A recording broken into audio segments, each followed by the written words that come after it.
salon Handicap, Emploi et Achat Responsable et je suis avec Béatrice de Gourcuff. Bonjour. Bonjour. Vous êtes la directrice de la fondation Amipi, en charge de la communication stratégique et de la RSE. Est-ce que vous pouvez nous présenter la fondation Amipi ?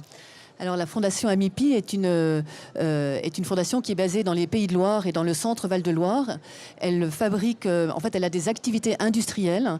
Elle est équipementier pour le secteur automobile et elle travaille en fait avec des personnes en situation de handicap cognitif. Et en fait, l'originalité de la fondation, c'est que son activité industrielle est un moyen pour développer les personnes avec qui elle travaille. Et son but est de les insérer, une fois qu'ils ont développé leur connexion, leur cerveau, c'est de les insérer dans des entreprises ordinaires. D'accord. Vous travaillez comment en tant que directrice de la responsabilité sociale et environnementale sur la question du handicap au sein de l'Amipi ? Alors en fait, en tant que ma mission, en fait, j'ai trois grands enjeux dans ma mission. J'ai un premier enjeu d'aider les équipes de la fondation à construire des relations de qualité avec tous leurs partenaires, tous les partenaires de leur action, donc les acteurs éducatifs pour le recrutement des personnes handicapées, les entreprises locales pour insérer les personnes, et puis tout ce qu'on appelle le service public de l'emploi, qui sont tous ces gens qui vont faciliter ce flux d'embauche et de sortie. J'ai un deuxième enjeu qui est d'aider de permettre à nos clients, qui sont les grands industriels de l'automobile, à valoriser à travers leur partenariat avec la Fondation leur RSE, donc leur donner des outils, de construire avec eux des événements, des outils pour pouvoir mettre en valeur leur RSE à travers leur partenariat avec la Fondation. Et puis ma troisième mission est de réfléchir à comment est-ce qu'on contribue à changer les mentalités, à motiver les jeunes acteurs, les acteurs économiques sur le sujet de comment une société fait une place aux plus fragiles. Changer les mentalités passe aussi par évidemment l'éducation, la formation, mais aussi par la communication.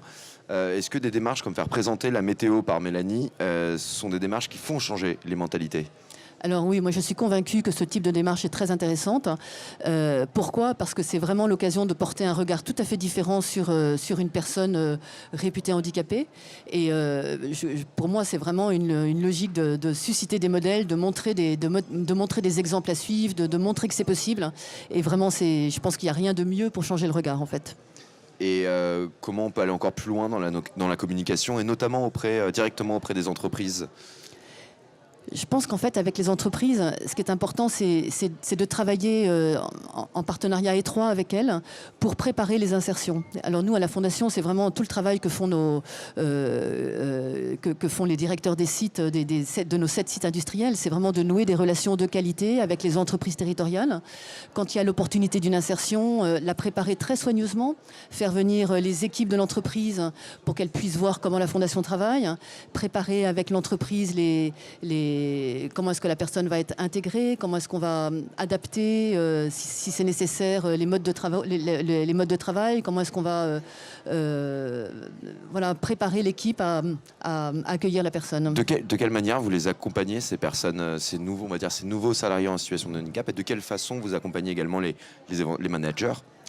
Alors, à la Fondation, il y a un process qui s'appelle 1, 2, 3 insertion, qui est vraiment très progressif au niveau de nos opérateurs, avec une première étape qui va être peut-être de faire des stages, donc de passer une semaine simplement pour observer, pour se rendre compte qu'on est bien motivé par l'entreprise. Après, il va y avoir une deuxième étape qui va être la mise à disposition. Ça veut dire qu'en fait, l'opérateur va être inséré 3 mois ou 6 mois, ou peut-être même quelquefois un petit peu plus, pour vraiment prendre ses marques, sans que ce soit un risque pour l'entreprise. Il peut à chaque fois, à tout moment, revenir à la Fondation.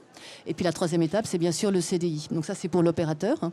Et puis côté entreprise, c'est vraiment un travail de partenariat, de partage d'expérience. En fait, je crois vraiment que la Fondation partage le regard qu'elle porte sur ses opérateurs, de façon à ce que ce regard soit approprié en fait par la nouvelle entreprise, et que du coup les équipes aient envie d'adapter leur façon de faire. Moi, je pense par exemple à un opérateur pour qui en fait toute l'équipe avait fait des panneaux de signalétique spécifiques pour que Nicolas puisse s'adapter et travailler de façon tout à fait efficacement. Et finalement, toute l'équipe avait été très contente de se mobiliser collectivement sur un tel sujet. Voilà. Ça apporte de la richesse. Ça apporte de la richesse. Ça apporte vraiment de la valeur ajoutée sociale en fait. Les prochaines élections présidentielles sont dans quelques semaines. Pour vous, c'est quoi les grands défis du prochain quinquennat ? sur la question du handicap au niveau de l'emploi des achats responsables? Alors, nous, on a donc 7 usines, 7 usines qui embauchent 700 personnes, dont 600 en situation de handicap cognitif. Donc, nous, notre conviction, c'est que l'usine est un lieu stratégique en fait pour le développement des personnes fragiles et donc un lieu stratégique pour une société si elle veut permettre à chacun de trouver un emploi.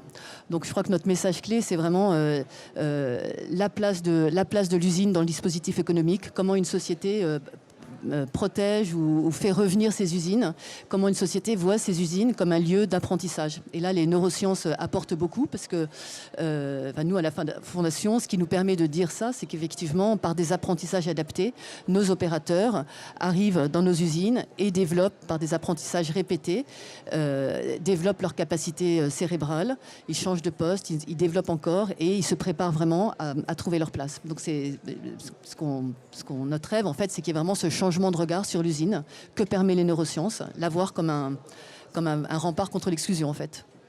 Béatrice de Gourcuff, merci beaucoup.